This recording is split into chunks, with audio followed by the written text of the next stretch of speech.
Embark on a treacherous journey through the ruins of an ancient citadel where unimaginable wealth lies hidden among the danger. Assemble a group of brave adventurers and use your skills and bravery to uncover legendary treasures and defeat fearsome monsters. But be warned, you are not the only one seeking these riches, and you must outsmart the other treasure hunters if you hope to escape with your lives.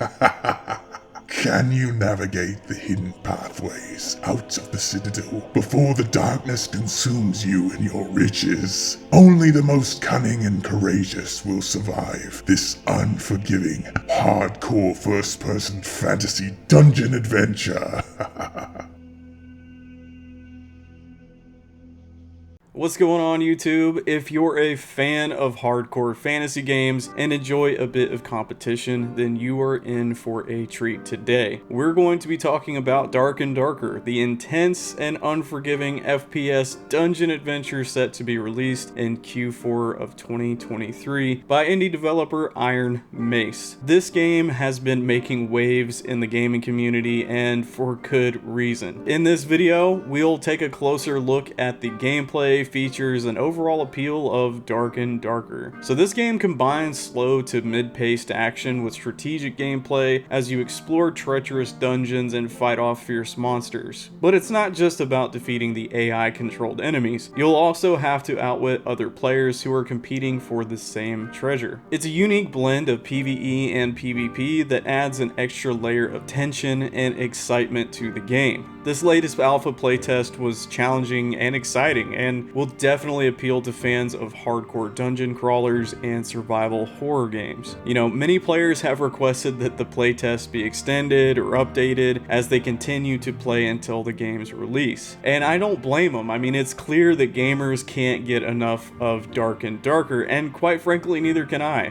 The developers announced the next Dark and Darker playtest is planned to run during Steam Next Fest, which takes place from February 6th to February 13th, 2023. So Steam Next Fest begins at 10 a.m. Pacific on February 6th. So be sure to mark your calendars, because that is going to be something you don't want to miss. In Dark and Darker, players have the option to play alone or with a group of friends. Playing with a group can make the game more enjoyable, as you can work together to strategize and overcome the challenges that lie ahead. But be warned, other players will stop at nothing to get their hands on your treasure. So you'll need to stay vigilant and be prepared to defend your loot at all costs. Just like other battle royale games, Dark and Darker features a shrinking field on the map that damages players who step outside of it. As time goes on, the field shrinks, leading to more interactions with other players. Towards the end of the game, blue portals are spawned that players can use to hopefully escape alive. The main objective is to loot as much as you can and survive until you can use one of these portals to escape. If you don't make it out for whatever reason, you'll lose all of your gear. You'll have to start as a fresh new baby character unless you have plenty of good stuff in your stash for the next round. Loot, survive, extract, repeat. The high stakes feeling makes it very enjoyable when you actually survive a round. Dark and Darker is known, or it is becoming known, for its intense and immersive gameplay, which features challenging enemies, limited resources, and a wide variety of weapons and tools for players to use. Each class has 5 skills to choose from, and you'll get to pick 2 to help you survive. Plus, you can unlock passive perks at levels 5, 10, and 15 to further customize your character and help with overall team composition. Now, you already start off with 1 perk, so a total of 4 perks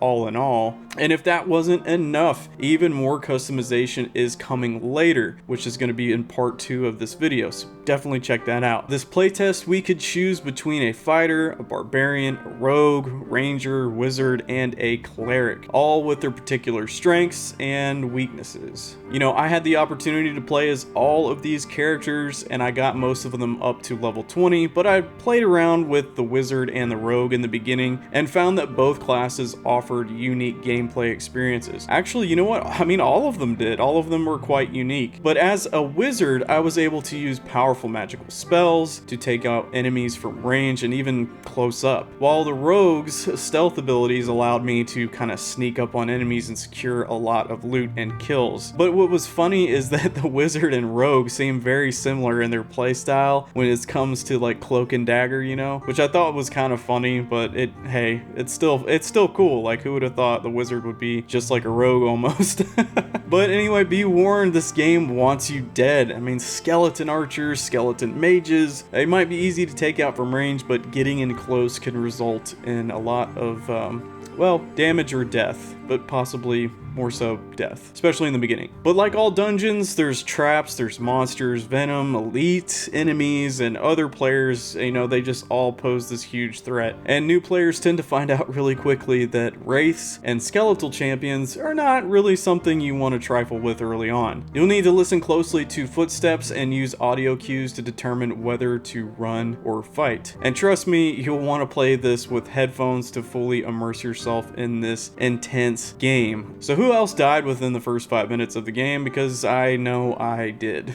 But that's all part of the challenge and excitement of Dark and Darker. So are you ready to take on this formidable challenge and emerge victorious? Because I know I am. I wish we could still play this game right now. I mean, I played a lot of solo matches during this playtest, and let me tell you, it was a tough lesson to learn that I couldn't always just take on, you know, 3 players without adequate gear. But when I did manage to take out a whole squad, the satisfaction was unbeatable, and the loot on some of those players was just icing on the cake. I could either hang on to it or sell it all at the trading hall. So speaking of trading, that's another exciting aspect of this game. In this game, players can make offers to trade high quality loot for a set amount of gold, or they can make a trade with other items. I was able to make 3,000 gold in the market just by buying and flipping items, and of course that was towards the end of the playtest when I had familiarized myself with the game a little bit. Once I had some gold and decent gear, I was able to play these special dungeons called High Roller Dungeons, and I love the little art that was on it too. It's like this giant red dragon, so that is really cool. We'll talk about that in part 2. These dungeons have an ante system, meaning you have to pay 70 gold just to enter, and the catch is that you can encounter up to nightmare grade monsters inside, and the drop rates for loot are actually much better. So majority of the time I played as a solo fighter in this recent playtest, and I found that it really just matched my playstyle, but this class was really suitable for me for looting and extracting while also getting in a few kills. However, I am by no means a pro. Everyone who starts out dies very easily, and this game is meant to be challenging, and this was my first playtest. So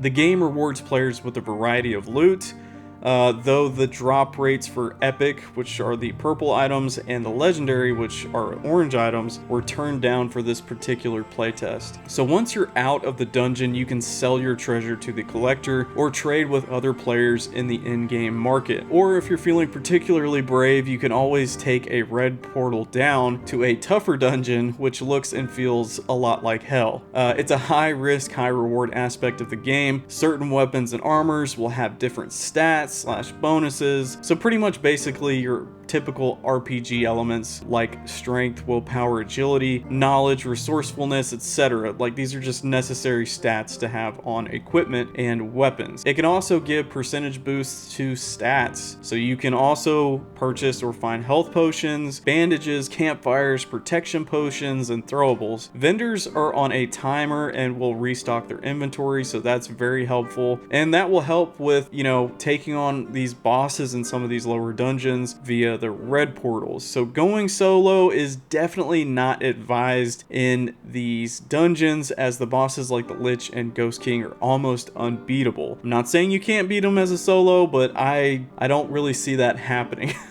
It's important to team up with other players and make sure you have strong gear in order to at least stand a chance. Oh, and a cleric. Heals are essential. So either load up on a lot of healing or make sure you have a cleric for sure. So the one thing that I really love about Dark and Darker is that it was created by these developers who want it to have a unique identity. They don't want it to be a money grab game or a generic game created to just please investors alone. Instead, they want it to be a game that people genuinely enjoy and that fulfills traditional fantasy roles that players can experience with their friends. I just really appreciate these developers of Iron Mace. They care about making a great game that has a lasting impact on players. You know, too often the gaming industry is just so focused on making as much money as possible rather than creating a truly enjoyable experience. So props to the developers of Iron Mace for having a true passion for their game that they are creating. Overall, I was just really impressed by my time with Dark and Darker. I logged in over 75 hours of this game and I just could not put it down. Honestly, it's because gamers,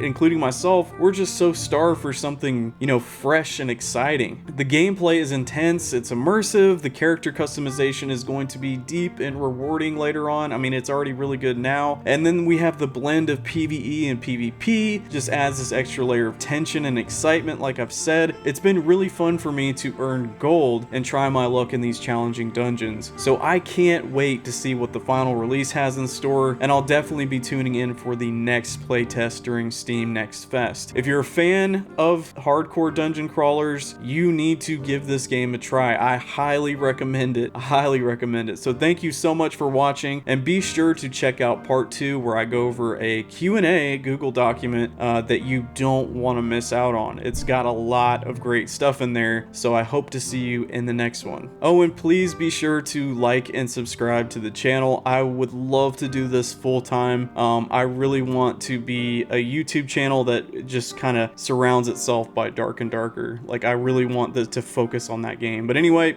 I'll see you guys in the next one.